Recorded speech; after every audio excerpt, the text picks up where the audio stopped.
Saya di sini akan menjelaskan tentang fungsi hadis terhadap Al-Quran.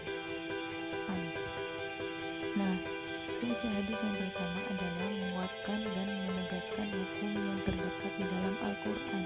Contohnya, dalam Al-Quran terdapat kewajiban beriman kepada Allah dan Rasul. Jadi, ini fungsi hadis yang pertama sekali adalah menguatkan atau menegaskan hukum dalam Al-Quran. Nah, contohnya seperti beriman kepada Allah dan Rasulnya.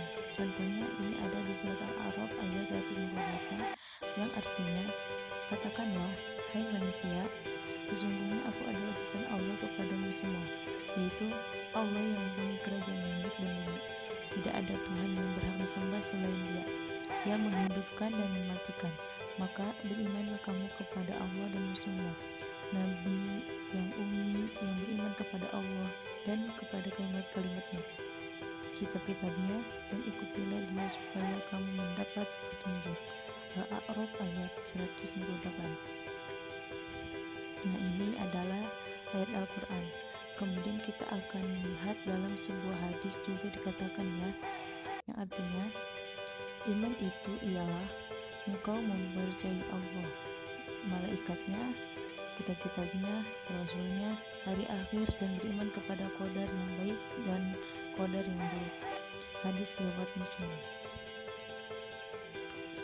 Nah, jadi ini memperjelas ya, atau dalam bahasa lainnya bayan. Nah, bayan Al-Quran. Bayan itu ada berbagai macam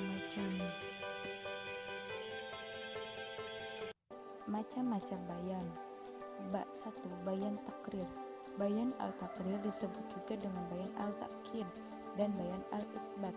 Yang dimaksud dengan bayan ini adalah menetapkan dan memperkuat apa yang telah diterangkan di dalam Al-Quran. Fungsi hadis ini hanya memperkokoh isi kandungan Al-Quran. Bayan tafsir.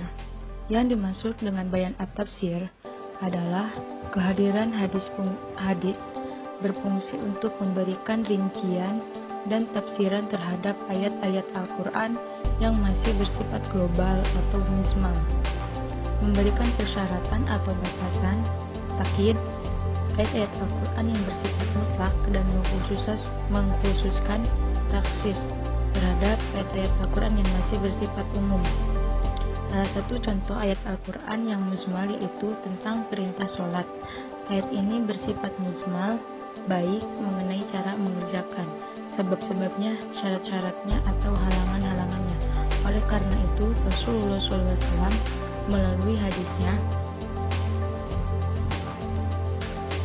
menafsirkan dan menjelaskan masalah-masalah tersebut. 3. Bayan at-tashri'.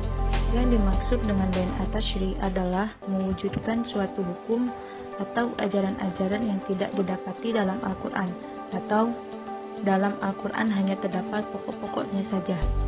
Hadis Rasulullah SAW yang termasuk ke dalam kelompok ini diantaranya hadis tentang penetapan haramnya mengumpulkan dua wanita bersaudara atau antar istri dengan, contohnya antar istri dengan bibinya, hukum syuf'ah, hukum merajam pezina wanita yang masih perawan, dan hukum tentang hak waris bagi seorang anak.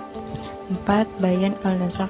Untuk bayan yang keempat ini terjadi perbedaan pendapat yang sangat tajam. Kata nasakh secara bahasa berarti ibtal, membatalkan, izalah menghilangkan, tahwil memindahkan, dan tawwir mengubah. Cukup sekian penjelasan dari saya. Apabila ada salah penjelasan atau penyampaian, itu datanya dari kebodohan saya. Terima kasih. Wassalamualaikum warahmatullahi wabarakatuh.